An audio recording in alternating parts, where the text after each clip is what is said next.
예, 탐욕의 뿌리 둔 열심은 위험. 탐욕의 뿌리를 둔 열심은 위험이라는 제목으로 하나님 말씀 증거하도록 하겠습니다. 다윗의 목표는 다시금 하나님의 나라를 만드는 겁니다. 말씀 따라서 하나 되는 공동체 만드는 것입니다. 그러니까 성령이 함께하면 하나 되죠. 하나님께서 원하는 것은 하나됨입니다. 하나된 공동체를 원하는데 마음만으로 쉽지 않더라는 거예요. 지금 압살롬 때문에 4분 5열이 돼버렸습니다. 그런데 이게 하나 되는데 이 선한 의도만 있다고 하나 되는 거 아닙니다. 우리도 교회도 하나 되길 원하고 가정도 하나 되길 원하고 여러분 직장도 하나 되길 원하고 우리 크리스찬들이 들어갈 때마다 하나 되길 원하는 모습이 있잖아요. 근데 그게 의도만 갖고 되는 게 아니고 방해, 장애 이런 것들이 많더라는 것입니다. 그러니까 압살롬 때문에 지금 나라가 굉장히 어려워졌어요. 막 4분 5일 되는데 이거 뭉치게 하려고 19장에서 다윗이 어떤 모습으로 나옵니까? 막 반목하고 있는 사람들 가운데 왕이다 그렇게 안 나가고 아버지 모습으로 나간다 그랬죠. 아버지의 모습으로 다 품어주는 거. 그 다음에 분명히 시바가 거짓말했거든요. 나쁜 놈이거든요. 그런데 무이보셋을 속였는데도 불구하고 시시비비를 가리지 않고 반반씩 나눠. 이유가 뭐죠? 약간 봉합하는 거예요. 덮어버리는 거예요. 그러면 누가 억울하죠? 무이보셋이 되게 억울하잖아요. 그런데 나중엔 이렇게 얘기하죠. 자기 자신은 좀 비천한 사람으로, 그리고 무이보셋은 존경과 아름다운 모습으로 이렇게 포장해 줍니다. 그러니까 명분을 자기가 잃어버리는 거예요. 그리고 명분을 다 주고 그런 식으로 해서 어떻게 보면 십자가 정신이죠. 이렇게 하나 되게 만드는 일들이 있게 되었다라는 것입니다. 근데 그렇게 한다고 다 되는 게 아니라는 거예요. 19장만 보면은 다윗이 참 위대하구나. 아버지 모습으로 나가서 또 시시비비를 가리지 않고 선악과로 나가지 아니하고 그냥 하나 되게 만들고, 그래서 억울함이 있으면은 자기가 희생하는 걸 통해서 하나 되게 만들었구나. 이렇게 해피엔드로 끝나면 얼마나 좋겠습니까? 근데 세상이 영적 싸움입니다. 그렇게 만만치가 않다라는 거예요. 다윗만 올바르다가 된 게 아니라 그 밑에 있는 사람 가운데 또 엉뚱한 반역자들이 나온다라는 것입니다. 그게 20장의 이야기예요. 겉으로 보이는 것은 세바의 반역이고 내부적으로 볼 때는 요압 장군의 반역, 두 가지를 보게 됩니다. 다 특징이 뭐냐? 탐욕이 있다는 거예요. 그 속에 탐욕, 욕심이 있다는 것입니다. 그리드. 그러니까 우리가 예수를 믿던 또 예수를 안 믿던 하여튼 밖에 있던 교회 밖에 있던 교회 안에 있던 욕심이 많은 사람들은요, 욕심에서 끝나는 게 아니에요. 저 사람 욕심이 많아 그걸로 끝나는 게 아니라 욕심은 반드시 반역으로 가게 돼 있다는 것입니다. 그죠? 이 죄가 잉태하여, 그죠? 이게 사망을 낳는다 그러잖아요. 욕심이 자라서 죄가 되고 죄가 잉태하여 사망을 낳는다고. 항상 그렇게 된다는 것입니다. 욕심은 욕심으로 끝나는 게 아니에요. 욕심의 끝은 사망입니다. 사망. 반드시 반역으로 끝나게 된다라는 거, 그걸 알아야 된다는 것입니다. 하나됨이 왜 중요하죠? 하나 돼야 평안이 있죠. 샬롬. 평안이 있다는 건 또 다른 말하면 질서거든요. 질서가 잡히고 그 다음에 기능하게 된다는 것입니다. 그래서 다윗은 나름대로 노력했어요. 아버지 모습, 그 다음에 시시비비를 안 가리고 옳고 그른 가리지 아니하고 시바까지도 품지요. 그리고 나중에 무비보셋이 어려울 때 아까도 얘기했잖아요. 이렇게 명분을 주기도 하고 그런 일을 애썼다라는 것입니다. 다 뭐예요? 자기를 부인하고 자기 십자가를 질 때 이렇게 하나 되는 모습이 있었죠. 근데 거기서 끝나는 게 아니라 틈이 있다는 거예요. 틈. 마귀는 이렇게 틈을 타게 돼 있다는 것입니다. 그 틈이 뭐였냐면 19장 마지막 절에 보니까 다윗이 요단강을 건너서 이제 예루살렘으로 돌아오려고 그러지 않습니까? 근데 원래 그렇게 하자고 먼저 제안한 거는 이스라엘 나머지 지파들이에요. 근데 새치기를 한 게 누구죠? 유다 지파가 먼저 새치기를 해서 우리 종친이다. 우리 같은 집안이다. 그래서 유다 지파와 함께 요단강을 건너옵니다. 거기에 나머지 이스라엘 지파들이 열받은 거죠. 이게 말이 되느냐? 그죠? 전체의 왕이 돼야지 니네 유다 지파의 왕만 돼서 되겠느냐? 그때 끝까지 우기죠. 우린 종친이다. 우리 종친이다. 피는 물보다 진하다. 유다 지파가 뭐 그런 식의 얘기를 했다라는 것입니다. 그래서 반목이 있더라는 거예요. 그래서 틈을 벌어지게 만들었다는 것입니다. 그래서 이렇게 편 가르는 거는요, 반드시 틈이 생기게 돼 있다는 것입니다. 그래서 뭐 지연, 학연 뭐 이런 거 있죠. 연자라는 거. 어떤 사람은 그러대. 예수 믿는 사람이 참 지연도 힘들고 학연도 힘든데 우리는 또 빠지는 게 있대. 흡연이래.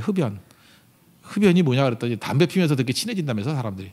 예, 그래서 회사에서 믿지 않는 사람은 담배 피면서 흡연 그룹이 있대요. 지연 그룹이 있고 학연 그룹이 있고 흡연 그룹이 있다고. 재밌게 들었는데 그것도 현장에서 그런가 봐요.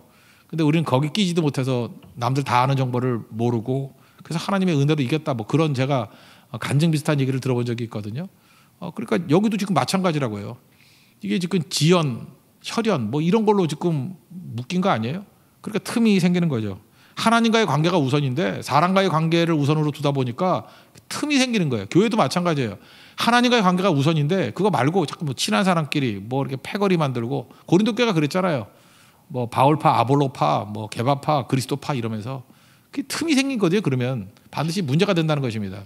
이런 틈이 생겼어요. 틈을 빨리 봉합을 해야 돼. 봉합을 못했다고. 그러니까 그때 나타났던 게 누구냐?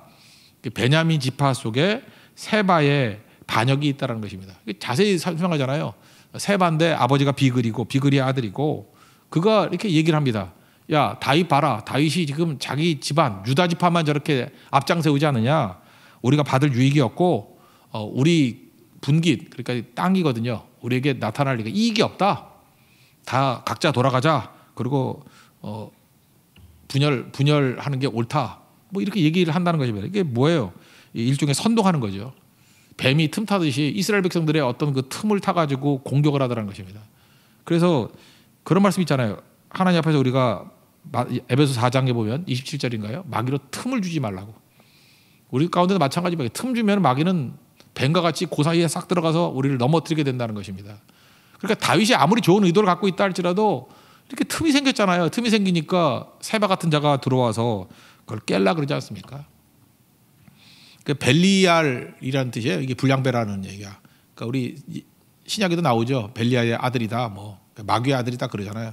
그러니까 불량배라는 게 마귀 새끼다 그런 뜻이에요. 불량배, 벨리알의 아들.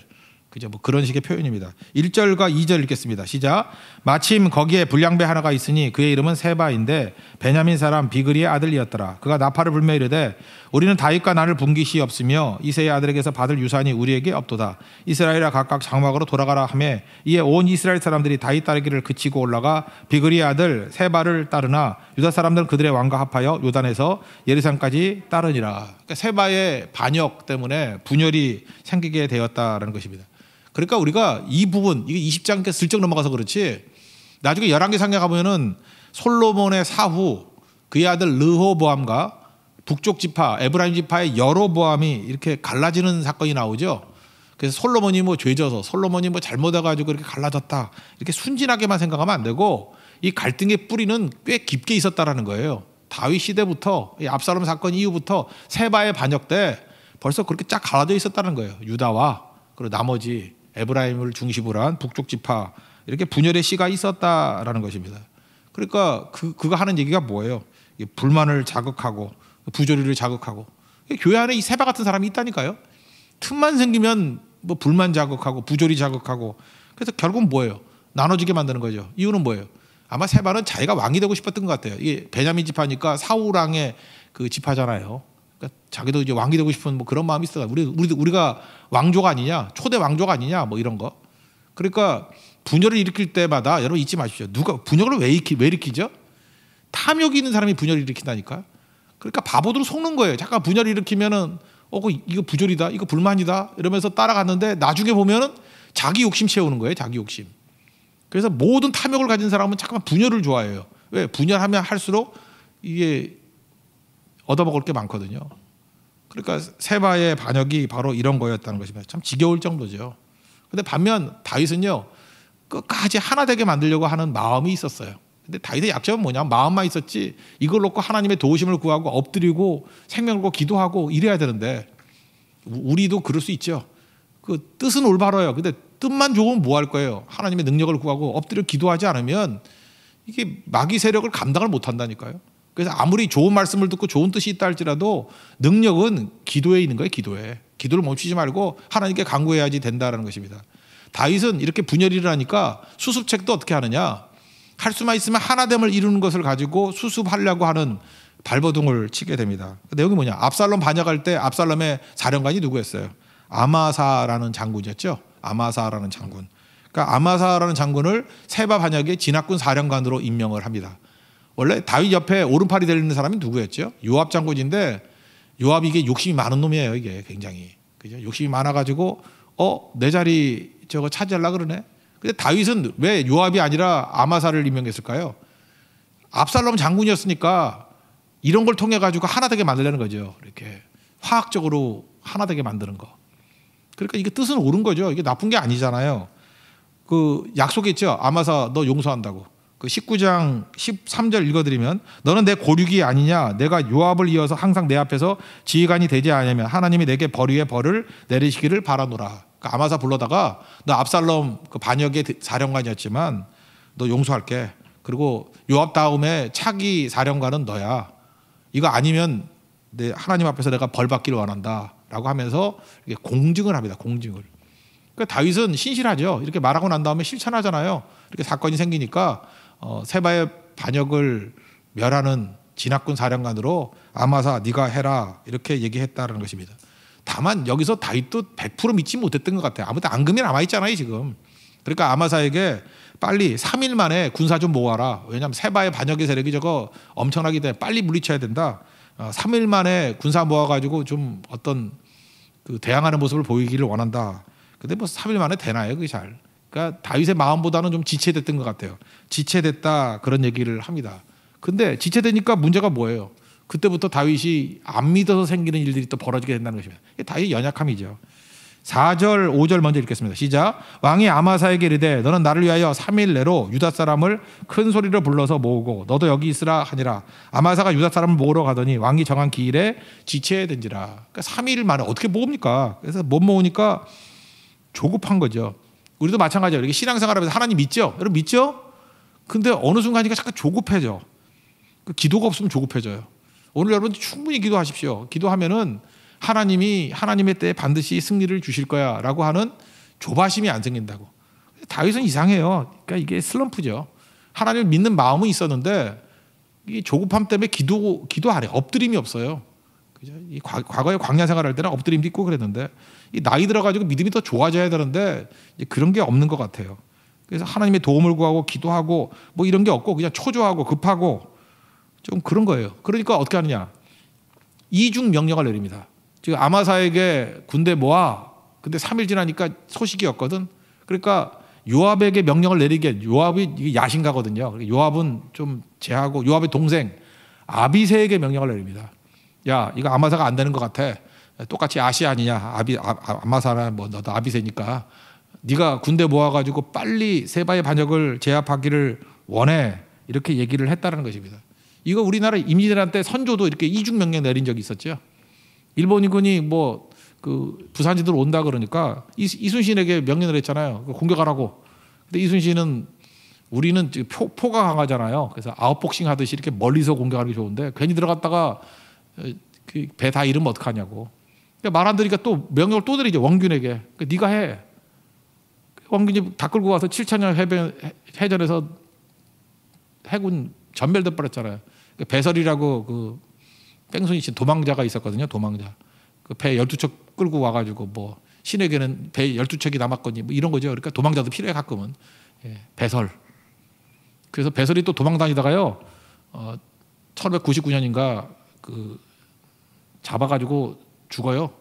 그 탈영으로. 그런 얘기를 왜 하지? 하여튼간에 그래요. 선조가 비겁하잖아요. 선조가 왜 그래요? 조급하니까 이순신한테 명령 내리고 말 안 들으니까 또 원균한테 명령 내리고. 그 다윗 왕이 괜찮은 왕이잖아요. 근데 기도 안 하니까 선조의 그림자가 비춰지는 거야. 난 이거 읽으면서 느낀 게 뭐냐면 야 이거 선조 같네. 선조야 뭐 예수를 안 믿었으니까 그랬을지 모르지만 우리도 마찬가지예요. 이렇게 기도 생활이 부족하고 뜻은 올바르지만 기도 생활 부족하면 선조같이 이렇게 우유부단하거나 이중 명령 내려가지고 헷갈리게 만들어서 이것 때문에 큰 어려움에 처하게 된다고. 다윗 책임도 있는 거죠. 그래서 이중 명령을 내렸다 그런 얘기입니다. 그랬더니 아비새 형이 누구예요? 요압이죠. 요압이 가만히 있나? 그 뒤에 있다가 동생 명령을 듣는 걸 치고 거기 같이 동참을 해요. 동참을 해가지고 자기 자리에 명령 받은 게 아마사잖아요. 그래서 아마사 암살해 버립니다. 죽여버린다고 찾아가가지고. 근데 꼭 가룟유다가 냄새가 나. 이 요압은. 아마도 아마사가 나이가 많았는가 봐. 형님 안녕하세요. 뭐 이렇게 친하게 지내는가 봐요. 다 군인들이니까. 형님 안녕하세요. 아마 선배였던가 보지 아마사가. 형님 안녕하세요. 그리고 수염 잡고 한 손으로 칼로 배 찔러 죽였어요. 그럴 수가 있나 자기들끼리. 그러니까 이 요압은요 다윗이 죽이지 말라 그러는 사람은 다 죽여. 첫 번째 그 이스보셋 그 사울의 아들 이스보셋 있을 때 아브넬이라는 장관이 있었죠. 다윗은 항상 품으려고 그랬어요. 하나 되게 만들려고. 그래서 아브넬을 품었더니 아브넬을 누가 죽였어요? 또 요압이 죽여버리고. 다윗의 아들 물론 반역은 했지만 압살롬 죽이지 마라 죽이지 마라 했는데 누가 죽였어요? 대롱대롱 달려있을 때 요압이 죽였어요. 그 다음에 그 압살롬의 군대 장관 아마사도 같은 동족이잖아요. 그래서 용서해주고 너 지나고 사랑가 시킬게 그랬는데 그것도 누가 죽였어요? 요압이 죽였다고. 그러니까 요압 이놈은요 말을 안 들어. 말을 지 멋대로. 그러니까 말을 안 듣는다고. 그 이유가 뭐죠? 자기 수 틀리면은 말을 안 듣는 거. 우리도 예수 믿어도 이렇게 믿을 수 있어요. 겉으로 볼 땐 열심히 있어요. 열심히 있죠. 충성하잖아요. 요압은 겉으로 볼 때는 다윗의 오른팔이에요. 그죠? 이렇게 잘하는데 말을 안 들어.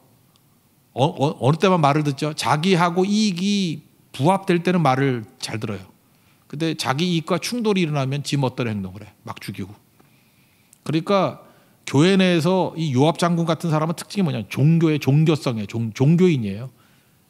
신앙인이 아니고 종교인이라고. 종교인은 뭐 때문에 움직인다고요? 말씀 때문에 움직이는 게 아니라 두려움 피하는 쪽, 욕심 채우는 쪽. 여기도 보면 자기 자리 잃을까 봐 두려움도 있었겠죠. 아마사가 내 자리 차지할까 봐 하는 두려움. 또 하나는 뭐 욕심이죠. 내가 다 해먹을 거야 하는 욕심. 그게 종교성이라니까. 그러니까 그거에 맞으면은 신앙하고 신앙인 같이 보인다고. 자기 종교성과 맞으면은. 요압은 철저한 종교인이에요. 그래서 신약에 보면은 바리새인하고 똑같은 거죠. 바리새인이 하나님 뜻 다 알았는데 자기 이익과 부합하면 순종하는 거고 아니면은 예수님 일을 할지라도 기적을 행하는 예수님 일을 할지라도 심지어 죽은 자를 나사로를 살렸잖아요. 그랬음에도 불구하고 나사로 죽여버리고 내 이익에 반한다 그러면 얼마든지 싸울 수 있는 존재예요. 그게 종교인이라고. 그러니까 요압은 종교인을 상징하는 거예요. 우리도 교회 다니면서 요압같이 믿을 수 있어요. 내 이익이 우선이고 내 두려움 없애고 욕심 채우는 게 우선이고 종교인이죠. 말씀에 대한 두려움이 없어요. 말씀 따라가는 게 없어요. 뭐 자기가 굴복하는 게 없어요. 그러니까 이런 놈들의 특징은 뭐냐면 그냥 자기 이익에 반하면 언제든지 배신할 수 있는 거예요. 반란 일으킬 수 있는 거고. 요압이 그랬다고. 다윗 옆에 이런 요압 같은 사람이 있으니 이거 뭐 어떡하나 이거. 죽일 수도 없고 살릴 수도 없고. 그래서 죽여버렸다는 거예요. 라이벌이라고. 다윗은 미치죠. 그러니까 요압이 어디 가면은 될 일도 안 돼요. 그죠? 하나님도 다 그르쳐버리고 자기 왕국 세우는 거죠. 그러니까 요압같이 믿어도 절대로 안 된다는 거죠. 9절과 10절을 읽겠습니다. 시작. 요압이 아마사에게 이르되 내 형은 평안하냐 하며 오른손으로 아마사의 수염을 잡고 그의 입을 맞추려는 채 하며 아마사가 요압의 손에 있는 칼은 주의하지 아니한지라. 요압이 칼로 그의 배를 찌르매 그의 창자가 땅에 쏟아지니 그를 다시 치지 아니하여도 죽으리라. 거기까지. 그죠? 그러니까 요압같이 우리도 교회 내에서는 겉으로 보면 열심히 있고 충성 있고 그러면 잘 믿는 것 같이 보이죠. 그렇지만 영적인 눈이 열려있는 사람은 알아요. 저거 되게 위험하다. 왜 위험하냐? 열심히 있고 충성은 있는데 그 사람의 내면을 보거든. 저 하나님 말씀 앞에 굴복하는 게 아니야. 말씀 따라서 사는 게 아니야. 저 사람은 종교인이야. 두려움 피하는 쪽. 자기 이익과 욕심이라 그러면 그거 절대 포기 안 하고 펄펄 뛰는 존재야. 그래서 실험하는 게 좋은 게 뭐냐? 그 사람의 이익에 대해서 이렇게 반하는 행동을 몇 번 해보는 거예요. 십자가 지고 자기 부인하는 사람은 그 감수하고 가요. 그죠? 나다 뭐 크라이스트 하고 간다고. 그런 걸 보면서 아, 이 사람은 말씀 따라가는 사람이구나라고 이제 시간을 통해서 알 수 있는 거죠. 근데 자기 이익에 반하거나 자기 권리라고 생각하는 것들에 조금 침해만 있어도 펄펄 뛰는 거 보면 이거 요압이구나. 그러니까 이거 반역하겠구나 나중에. 이 거의 틀리지 않다라는 것입니다. 그러니까 중요한 사람들 다 죽여버리니 이것 때문에 화합이 안 된 거죠. 잘 보세요. 이스라엘 하나 되게 만드는데 요압이 도움이 됐습니까? 아니면 방해가 됐습니까? 이거 방해가 된 거예요. 요압 아니었으면요 아브넬도 품을 수 있고 압살롬도 품을 수 있고 어떻게 보면 아마사도 품을 수 있고 문제없이 다 품을 수 있었다고. 근데 세바의 반역도 문제지만 내부적인 요압의 반역도 이거 만만한 게 아니라는 것입니다. 그래서 다윗이 저는 확신해요. 요압 별로 좋아하지 않았어. 저놈 때문에 될 일도 안 된다. 근데 요압을 왜 놔뒀을까라고 생각해 보니까 다윗이 나 혼자 상상이에요. 다윗이 마음이 좋아서 또 자기 누나 아들이거든. 누나 아들이니까 뭐 자기한테 뭐야 이거 조카쯤 되는 거죠. 예, 그런 건데 그 약점도 잡힌 것 같아요. 그죠? 이놈이 약점 갖고 노는 것 같아. 제가 어떻게 아느냐면 사무엘하 11장에 보면은 그 바세바 남편 우리아 죽이는 장면이 나오지 않습니까? 11장 14절 보니까 다윗이 편지를 써서 우리아의 손에 돌려 요압에게 보내니. 그러니까 요압이 그 편지 다 봤어요. 그리고 아마 이 증거물이랑 갖고 있었을 거예요. 그 편지를 써서 이르되 너는 우리아를 맹렬한 싸움에 앞세워두고 너희를 뒤로 물러 그를 맞아 죽게 하라. 이렇게 했던 사람이 누구냐면 요압이거든요. 그러니까 우리아 죽일 때 우연히 죽은 것 같이 만드는 데 동참한 게 요압이라고. 그러니까 요압은 아마 이 편지 갖고 있었을 거예요. 그죠? 다윗 너 까불면 내가 이거 폭로해. 이거 신문사에 알려. 뭐 이런 거. 그죠?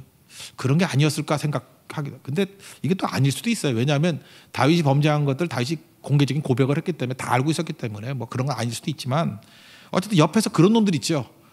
자기 이익을 챙기려고 남 약점 딱 잡고 있어가지고 그거 폭로하겠다. 그래서 분열을 일으키는 사람. 그게 요압이에요. 요압. 하여튼 상태 안 좋은 녀석이에요. 하나님께서 이거 용서하지 않죠. 나중에 비참하게 주죠. 또 그러잖아요. 솔로몬이 왕 되려고 그럴 때 아도니아라는 그 아들 있잖아요. 그 넷째 아들이 왕 되려고 그러다가 거기 편에 또 들잖아요. 하여튼 기회주의자라니까. 그때 다윗이 했던 그 유언 중에 하나가 뭐냐. 열왕기상 2장 5절에 보니까 솔로몬에게 이제 이렇게 얘기를 해요. 스루야의 아들 요압이 내게 행한 일 두 가지는 알지. 하나는 아브넬 죽인 것, 또 하나는 아마사 죽인 거 알지. 그래서 태평 시대에 전쟁에 피를 흘리고 우리 하나 되게 만드는 것을 어렵게 만들었어라고 열왕기상 2장 5절에 말을 합니다. 그리고 6절에 뭐라 그러냐. 너 지혜대로 너 머리 좋잖아. 하나님께 지혜 주셨잖아. 지혜대로 행해서 백발로 평안히 스올에 내려가지 못하게 하라. 그 무슨 얘기예요? 말이 어렵지. 기회 되면 죽여버려. 그런다. 다윗이 그랬어요. 저거 절대 믿으면 안 돼. 내 시대는 내가 품고 왔지만 네 시대에 저 요압 계속 두고 있으면 너 어려움 당해. 그러니까 네가 알아서 죽여버려. 그랬더니 지교에 지가 넘어간 거죠. 아도니아 반역에 동참하다가 그때 뭐 뿔 들고 뭐 뿔 잡고 난리치잖아요. 그래도 그냥 죽여버리지요. 그러니까 비참하다는 거예요. 그러니까 저는 이게 두 가지를 생각했어요. 내 자신이 저도 신앙인 아니에요. 이렇게 하나님 내가 요압이 되지 않기를 원합니다. 절대로 내 이익 때문에 뭐 누구 이용해 먹고 누구 사용하다 버리고 뭐 이런 거 절대 안 하기를 원합니다. 말씀 따라가기를 원합니다. 이게 1차죠. 내가 요압돼서는 큰일 나죠. 그죠? 하나님 내가 절대로 요압되지 않기를 원합니다. 그래서 종교인 되지 아니하고 말씀 따라가고 십자가 가지고 내가 희생하고 억울함 당하려도 죽기를 원합니다. 라고 하는 게 우리 1차적인 고백이 돼야 될 거예요. 근데 2차적으로 우리 주변에 요압이 있다는 거예요. 요압을 볼 수 있는 분별력도 가져야 된다는 거예요. 그 사람이 뭐예요? 교회 안에 있지만 세바는 교회 밖에 있는 사람이에요. 그러니까 그 탐욕 때문에 난리치죠. 그러니까 세바의 탐욕, 요압의 탐욕 똑같아요. 내용은. 탐욕은 반드시 반란으로 일어납니다. 그래서 세바의 반란, 요압의 반란. 반란의 아픔이 뭐예요? 하나됨을 깨버리게 된다는 것입니다. 그러니까 무서운 거죠. 우리 안에 탐욕 키우면 안 돼요. 탐욕 키우면은 다 이렇게 반란으로 일어나요. 반란으로. 출애굽을 할 때도 출애굽기 보세요. 거기 뭐 민수기 같은 데 보면은 다 반란하는 자들의 특징이 뭐예요? 고라자설의 반란도 탐욕 때문에 생겼다고 그러잖아요. 그 탐욕의 마지막은 다 반란으로 끝나.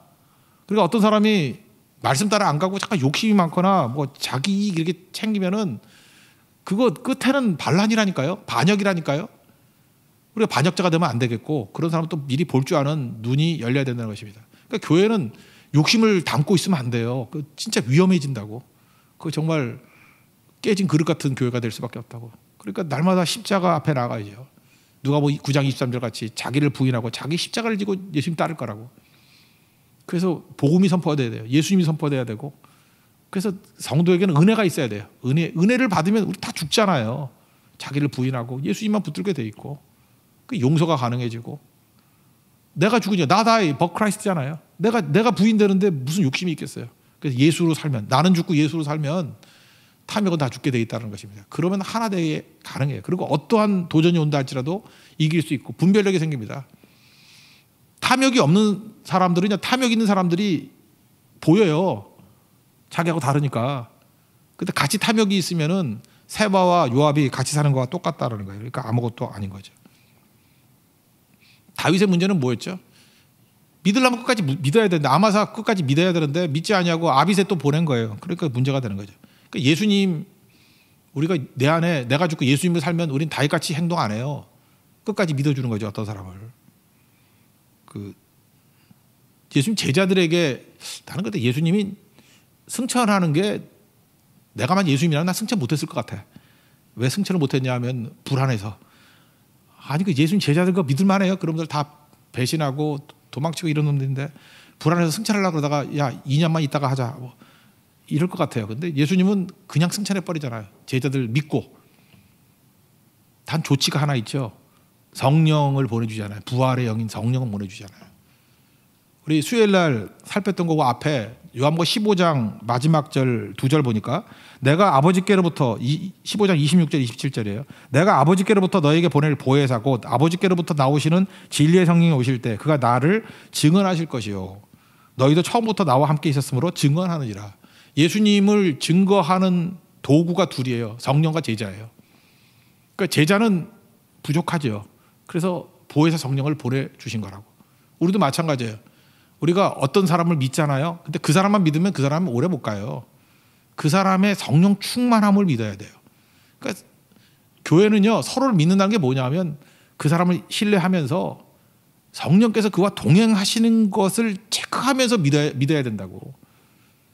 목사도 마찬가지예요. 목사도 성령과 동행하지 아니하면 믿을 게 못 돼요. 뭔 놈이 될지 몰라 그거. 우리 다 마찬가지예요. 우리 성령 없이 나 혼자 뛰면요 우리가 무슨 짓을 할지 몰라요. 요압이 될지 세바가 될지 모른다고. 제자들도 원래 한심했잖아요. 맨날 서로 누가 높은 거 됐냐 뭐 누가 크냐 그러고. 그러니까 제자들도 뻔하잖아요. 예수님 3년 동안 따라다녀도 욕심이 지배하잖아요. 탐욕이 지배하잖아요. 그대로 있었으면 그 욕심의 말로인 가룟유다는 예수님 배신하잖아요. 반역 일으키잖아. 그리고 나머지들은 그 찌질한 놈들은 도망치다가 언제 그들이 믿을 만한 교회를 세울 만한 지도자들이 됩니까? 성령이 임하니까.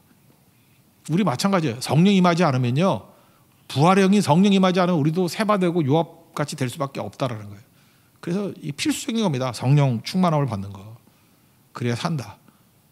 우리 부활절을 앞두고 이 세바와 요압의 반란에서 성령 없기 때문에 이게 탐욕에 빠져 있는 거라고. 성령이 내 안에 오시면 나다이 버크라이스 나는 죽고 예수로 살잖아요. 그리고 성령과 함께 동행하잖아요. 그래서 살 수 있다라는 것입니다. 그래서 부절하게 만드는 이것을 해결하는 사람이 누구냐? 지혜와 성령의 사람 하나가 있어요. 그게 아벨에 살고 있는 무명의 이름도 없어요. 그러니까 자기 드러낼 것도 없겠죠. 어떤 지혜로운 여인. 이건 참 혁명적인 일이에요. 다윗 왕국의 문제를 해결하는 것이 어떤 남자 위대한 사람이 아니라 무명의 십자가 지고 가는 한 여인을 통해서 해결이 됐다. 이게 메시지라고. 마지막 아벨의 지혜로운 여인. 14절부터 22절까지 내용이라는 것입니다. 이거 놔뒀으면요 세바가 도망을 쳐가지고 아벨이라는 성으로 도망쳤어. 거기서 이제 세력들 모아가지고 이제 전쟁을 벌이려고 그래요. 또 요압이 포위했어요. 포위해가지고 토성 쌓고. 그러니까 이게 뭐 서로 싸워 죽이려는 그런 상황이잖아요. 요압은 어떤 사람이에요? 다 죽이려고 그랬다고. 거기 반란군들 다 죽여버리고. 왜? 요압은 생각이 없어. 이놈은 무식한 놈이야. 장비 같은 놈이야. 생각도 없고 지 욕심밖에 모르고 그냥 좌충우돌 행동해놓고 난 다음에 하고 나중에 설명하는 사람이에요. 죽여놓고 보는 거야 일단. 아브넬도 뭐 사람 죽이는데 머뭇거림이 없어요. 죽이고 죽었네 그러고 그래서 아브넬인 거야. 죽었네. 아마사도 죽이고 죽었네. 압살롬도 안 해. 그러고 둘은 아로 죽였고 하나는 죽였네. 압살롬. 이게 다 죽이는 사람이에요. 죽이고 뒤에 지멋대로 하는 거예요. 뭐 될 대로 되라. 아니 어떻게 이런 놈이 다 있어. 이런 놈이. 그 지 고집불통에 지 멋대로 뭐 어떻게 컨트롤도 안 되고 그냥 자충우돌하고. 그게 요압이라고. 요압. 그리고 뭐 남의 약점이나 잡고 이렇게 뭐 하려고 그러는 이런 거. 지 욕심 갖고 살라는 거. 그러니까 또 세바 포위해가지고 또 싹쓸이 죽여버리려고 그러죠. 그러면 만약에 여기서 대학살을 그렇게 벌어졌다 그러면 이스라엘이 하나 되겠어요? 다윗이 뭔 짓을 해도 하나 안 돼요. 하나님이 보내주신 사람이 지혜로운 여인이라고. 그 지혜로운 여인이 와가지고 그 소리 지르는 거예요. 목숨 거는 거죠. 이게 나가면 목숨 걸고 나가는 거예요. 중재자가 된다는 건 죽을 수도 있는 거 아니에요. 그죠? 목숨 걸고 나가서 누구냐? 요압입니까? 너 왜 이런 짓 하느냐? 그러면서 하나님의 이름으로 얘기해요. 옛사람들이 얘기하기를 아벨이 아마 지혜로운 사람이 많은가 봐. 기도하는 성령 충만한 사람이 많은가 봐요. 그러니까 지혜와 성령 충만은 같이 가는 거예요. 성령 충만하다 그러면 지혜롭다예요. 그래서 일곱 지사 뽑을 때도 성령과 지혜가 충만하다 그러잖아요. 이 여자가 그런 여자라고. 성령 충만한 여자, 지혜로운 여자라고. 그러면서 이렇게 얘기를 합니다. 이스라엘의 어머니 같은 성인데 왜 동족의 이 성을 멸하려고 그러고 어찌 하나님의 기업, 여호와의 기업을 삼키고자 하느냐? 너 하나님은 생각 안 하냐? 네 욕심으로만 활동하냐? 뭐 이렇게 얘기를 합니다. 이거 두 절만 읽죠. 18절과 19절 읽겠습니다. 시작. 여인이 말하 이르되 옛 사람들이 흔히 말하기를 아벨에게 가서 물을 것이라 하고 그 일을 끝내었나이다. 나는 이스라엘의 화평하고 충성된 자 중 하나이거늘 당신이 이스라엘 가운데 어머니 같은 성을 멸하고자 하시는도다. 어찌하여 당신이 여호와의 기업을 삼키고자 하시나이까 하니. 이 중재자가 된 거야, 이 여인이. 이때 요압이 정신 차린 거죠. 내가 너무 욕심 가지고 지금 뭐 하는 짓이지? 이랬다고요. 이러다가 내가 하나님의 기업을 멸하는 자가 될 수도 있겠구나. 그러니까 깨우치게 된 거죠. 원래는 다 죽여버리려고 그랬어요. 그랬더니 또 이런 기회주의자는 뭐라 그래. 그런 얘기 들었으니까 나는 다 죽이려는 게 아니라 세 번만 죽이려고 그러는 거야. 그래서 해결이 되죠. 그랬더니 뭐라 그래. 타협이 되는 거예요. 중재자가 돼서. 이 여자가 성에 들어가 가지고 요압이 목적하는 거는 세 번만 죽이면 우리 동족끼리 싸우지 않을 일이 벌어질 거야. 그래서 성문 열지도 않았어요. 그냥 세바에 머리 잘라가지고 던져놓으니까 안에 있는 사람 불안하잖아요. 그냥 문 열어줬다가 요압은 이놈은 믿을 놈이 못 된다니까요. 문 열어주면 또 들어와서 또 다 죽여버릴 수 있잖아요. 그냥 돌아가게 돼서 동족 상잔이라 그러죠. 동족끼리의 서로 죽이는 일들이 벌어지지 않고 봉합이 됩니다. 누구 때문에요? 십자가 지는 한 여인의 희생 때문에, 자기를 부인하는 희생 때문에. 그러니까 여기 또 하나 메시지가 뭐야? 우리도 이 여인 같은 일을 해야 되겠죠. 20절부터 22절까지 읽겠습니다. 시작. 요압이 대답하여 이르되 결단코 그렇지 아니하다. 결단코 그렇지 아니하다. 삼키거나 멸하거나 하려 함이 아니니 그 일이 그러한 것이 아니니라. 에브라임 산지 사람 비그리의 아들 그의 이름을 세바라는 자가 손을 들어 왕 다윗을 대적하였나니 너희가 그만 내주면 내가 이 성벽에서 떠나가리라 하니라. 여인이 요압에게 이르되 그의 머리를 성벽에서 당신에게 내어 던지리이다 하고 이에 여인이 그의 지혜를 가지고 모든 백성에게 나아가매 그들이 비그리의 아들 세바의 머리를 베어 요압에게 던진지라. 이에 요압이 나팔을 불매 무리가 흩어져 성읍에서 물러나 각기 장막으로 돌아가고 요압은 예루살렘으로 돌아와 왕에게 나아가니라. 더 이상의 희생 없이 끝나게 되었다라는 것입니다. 그러니까 이 여자가 행했던 게 뭐예요? 이게 신약적으로 본다 그러면 화해의 복음을 증거한 것입니다. 이제 드디어 하나님 중심으로. 이제 약간 욕심이 싸웠잖아요. 세바의 욕심, 요압의 욕심. 근데 이 여인이 지금 뭘 얘기를 하겠어요? 하나님을 말하고 있잖아요. 하나님의 기업, 그죠? 하나님의 성, 하나님의 뜻 이런 걸 얘기하잖아요. 그러니까 말씀 증거하는 여인이었다는 거예요. 그랬더니 그 앞에 말씀 앞에 굴복하니까 이제 브레이크가 걸리잖아요. 절제가 가능해지잖아요.